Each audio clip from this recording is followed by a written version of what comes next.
दारिद्र्य घेणारा हा स्वतः सुदाम, पण त्याचं पोहे त्याचे नव्हते हे लक्षात आल्यानंतर अख्ख्या गावाचे गोळा करून आणलेले होते ना, अख्खं गाव सोन्याचं करणारा तो भगवंत आहे, तो खरा मित्र आहे. खरा मित्र कोणी कोणाला मागत नाही, खरा मित्र कधीच कोणी कोणाला मागत नाही आणि खरा मित्र दिल्याशिवाय पण राहत नाही, याला म्हणायची मैत्री. असेच माझे मित्र या ठिकाणी सोबत असणारे, माझ्या पाठीवर पहिली गावातली थाप टाकणारे, ओठ चल्ला कीर्तनाला कर कीर्तन म्हणणारे आणि मला हे धोतर नेसायला शिकवणारे जर कोण असतील तर आमचे हरिभक्त परायण सिद्धेश्वर महाराज आवारे.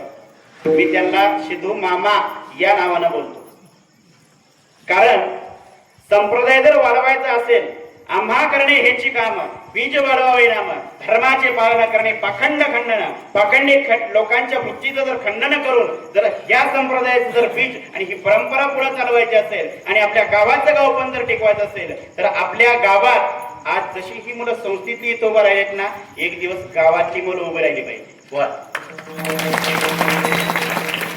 याच्यासाठी सगळ्यांना तळमळीनं पदर पसरून एक मागणं मागतो, आपली लेकरं कलेक्टर जिल्हाधिकारी जे काय तुम्हाला करायचंय ते करा, वकील करा, तहसीलदार बनवा, डॉक्टर करा, जे काय करायचंय ते करा, पण लेकरांसाठी इस्टेट चांगलं शिक्षण तर जरूर द्या, पण इस्टेट कमवायच्या अगोदर लेकरांवरती चांगलं 10 संस्कार, आईला आई आणि बापाला बाप जर आपल्या लेकरांना असं बोलावं जर आपल्याला वाटत असेल तर कमीत कमी कुठल्याही संस्थेत टाका, पण मुलं वारकरी संप्रदायाचं पाळकडू त्यांना पाहिजे.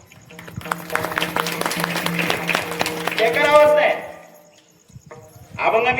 अभंगाव जेवढं चिंतन माझ्या बुद्धीला सुचत होतं तेवढं केलंय, पण तुम्हाला सगळ्यांना एक सांगतो, येणाऱ्या काळामध्ये अनेक ह्या आता सध्या तुम्ही सोशल मीडियावरती म्हणा किंवा बातम्यांच्या माध्यमातून कितीतरी अशा बातम्या ऐकता की अशी ह्या संप्रदायामध्ये सुद्धा लोक जन्माला आलेत कलंकित वृत्तीचे, की त्यांनी चांगल्यामुळं, बघा करंडीत आंबा एकच असतो नासका, पण आखी करंडीला म्हणतो करंडी बाद आहे, करंडी बाद नाही, करंडीतला एक आंबा, नासका आंबा काढून टाकून द्या, करंडीकडे लक्ष द्या.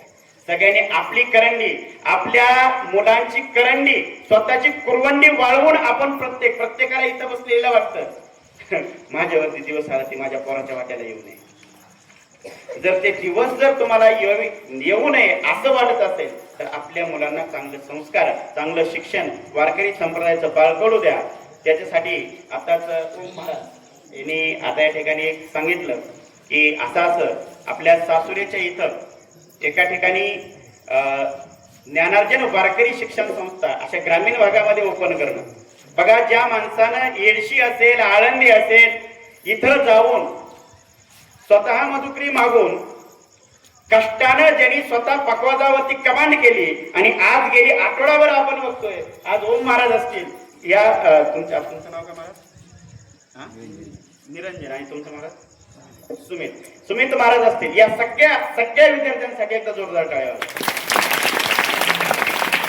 या लहानग्या मुलांवरती एक कौतुकाची थाप सुद्धा त्यांना बरंच स्फुरण देऊन जाते आणि पुढच्या कार्याला गती मिळत असते.